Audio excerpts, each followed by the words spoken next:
Hey guys, Southampton 5 here with episode number 24 of our Arsenal career mode on FIFA 21. We're going to kick this episode off in the league, and we are actually going to finish the Premier League season in this episode, but we're kicking it off against Southampton at St Mary's Stadium. As for Southampton, we look at their lineup. They're playing a 4-4-2, and we've struggled against the 4-4-2 quite a lot this season. It's just one of those formations I can't seem to break it down properly with the 4-3-3, so we are probably going to switch up formations next season, and we are probably going to have a switch up of personnel throughout the team. But 5 minutes into the game, the first chance is going to look to come our way as Thomas Partey shoves Jan Valery off the ball, and he's just looking to find some space, find his man, and he does eventually find Aubameyang. Bumming into Pepe. Pepe knocks it through to Wilf Zaha against Salisu. A nice little flip-flap. Backheel tried to find Pepe, but eventually it fell back to him, and a lovely little volley. But it was an equally saved there by Ulrich, denying him the chance of getting us 1-0 to the good. As a chance for Southampton, just a couple of minutes later, Buffal gets the better of Hector Bellerin. A couple of step-overs, that's what he's known for. Buffal's known for his skills, and he was so hard to tackle there. As Bertrand finds Ut to Ings. Ings knocks it through to Buffal, one-on-one with Leno, and he just sweats it across to Che Adams. And 16 minutes into this game against Southampton, who currently sits 17th in the league, we are 1-0 down. What did I tell you about the 4-4-2? We just struggle. We struggled to break it down. Here you can see we're literally just before half-time, and it's another chance for Southampton. As Shadams finds Romeo, he finds Danny Ings. Danny Ings is actually going to get tripped up by Gabriel as Umtiti intercepts the ball. Probably would have been called back for a foul in real life, but Aubameyang finds Ceballos. Ceballos is just going to hold it up. He's going to hold it till he finds the pass through to Aubameyang, and you know Aubameyang's going to finish those. And you know at the end of the last episode, I said, do we sell Aubameyang or Pepe? Aubameyang is proving why he should stay. Pepe, he's just cruising off of Aubameyang. Aubameyang is making Pepe look good, in my opinion. So as I say that, he plays a brilliant through ball over the top to Partey, whose shot is saved, then Zaha's is blocked. But yeah, right now, between Pepe and Aubameyang, Pepe is the most likely one to be sold.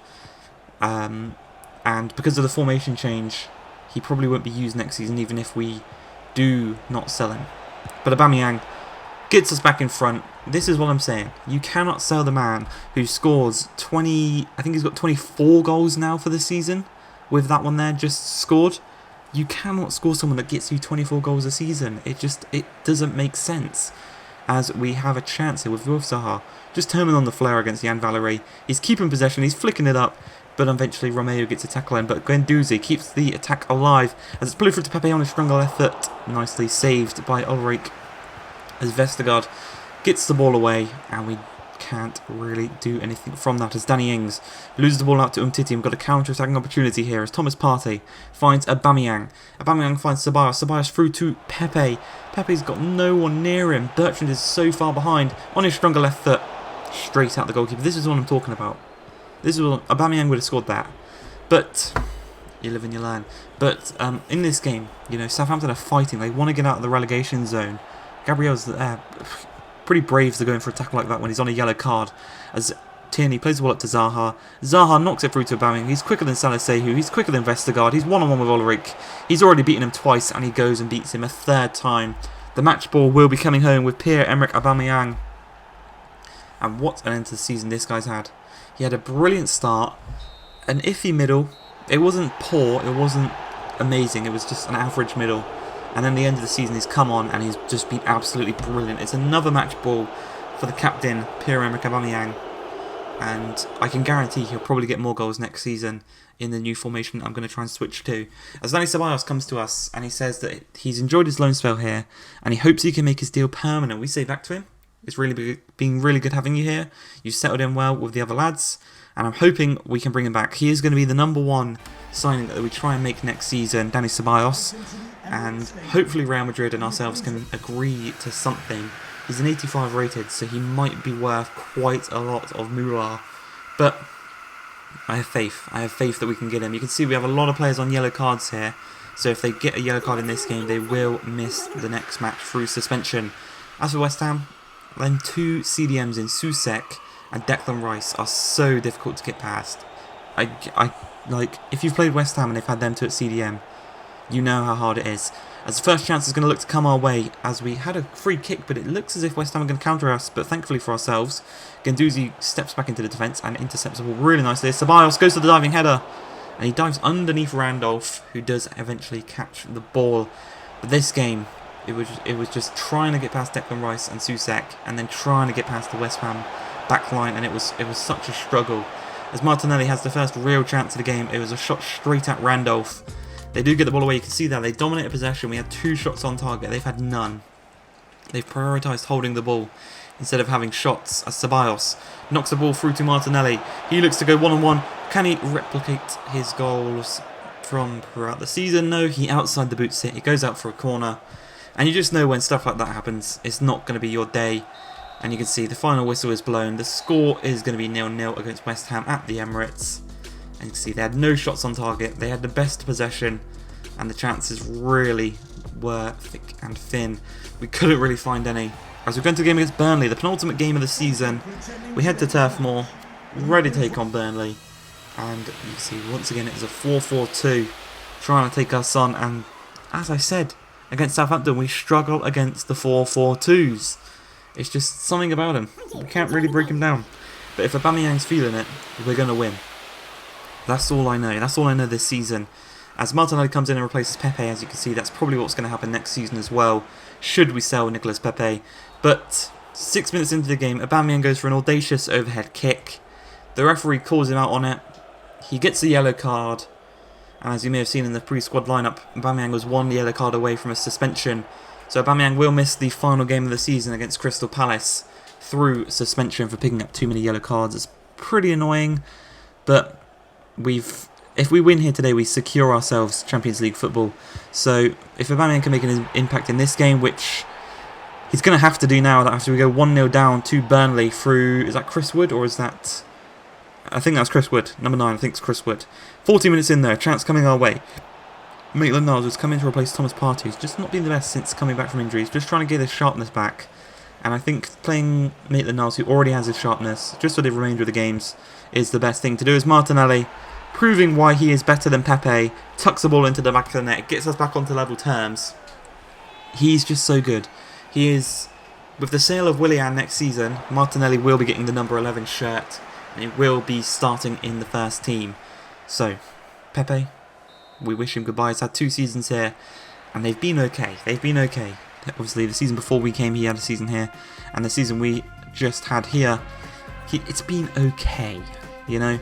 You can see that at halftime the score is 1-1 with ourselves and Burnley. Again, it's the 4-4-2. It's the 4-4-2 curse that I've been talking to you boys about. But as we go into this one, we look to create some chances, and our main ones are going to be Ceballos and Maitland-Niles, providing those balls to Aubameyang. But 55 minutes into the game, Cork, little drag back, gets the better of Guendouzi. He plays the ball through to Chara. Chara out wide to Goodmanson, back inside, and then we're going to go through to Chris Wood. Chris Wood back to Chara, back to Chris Wood.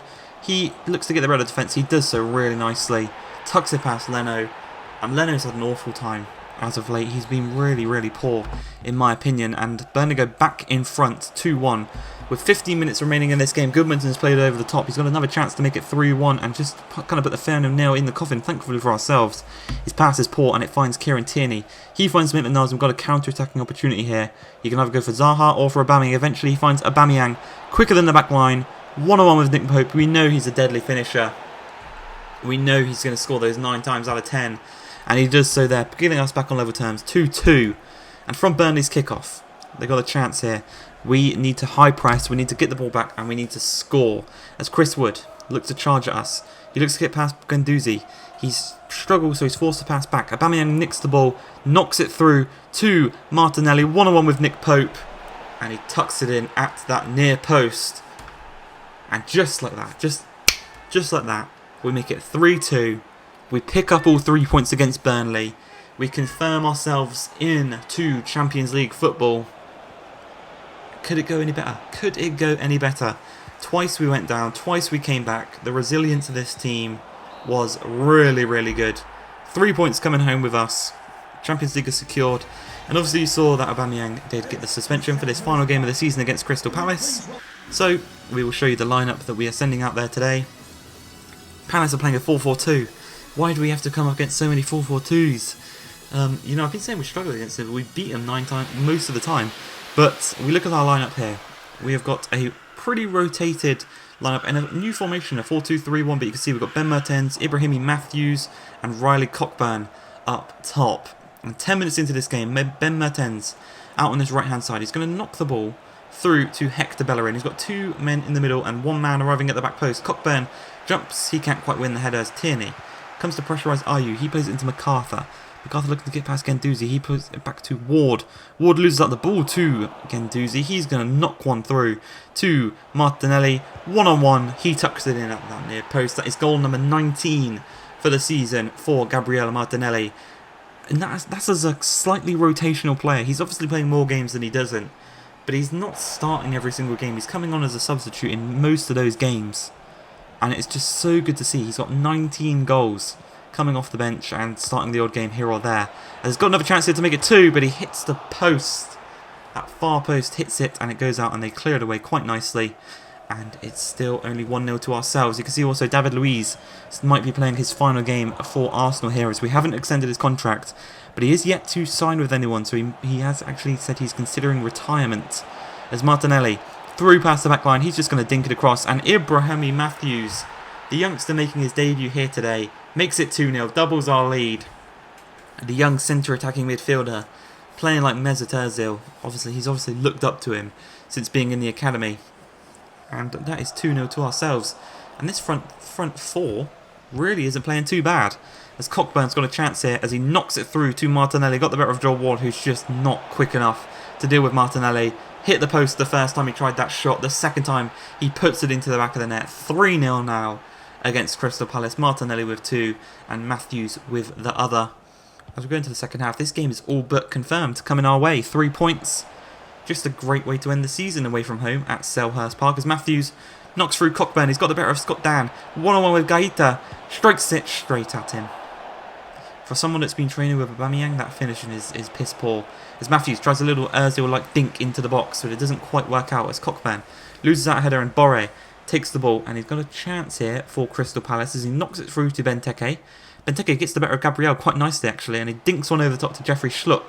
David Luiz is the only man back. He's not quick enough to catch up with him. It's played back to Borre.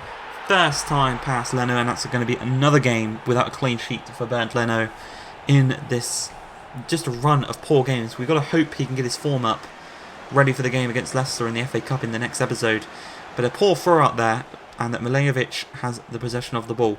Looks to get away from his man, but he can't really do so, so he's forced to play it back as Sacco looks to charge forward here. And they've got the chance. It's only 3-1 now, and they've got to get 2 goals back. And with Borre played through brilliantly there, he looks to make it 3-2, and he does so.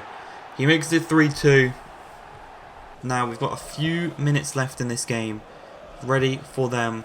We just got to defend. We've got to defend for our lives, and we do so. The game is going to end 3-2. Martinelli with the 2 goals, Matthews with the other, Borre with 2 goals for them. Really good way to end out the season. I hope you guys have enjoyed this season. I'll see you for the FA Cup in the next episode. If you've enjoyed, please like, subscribe, and peace.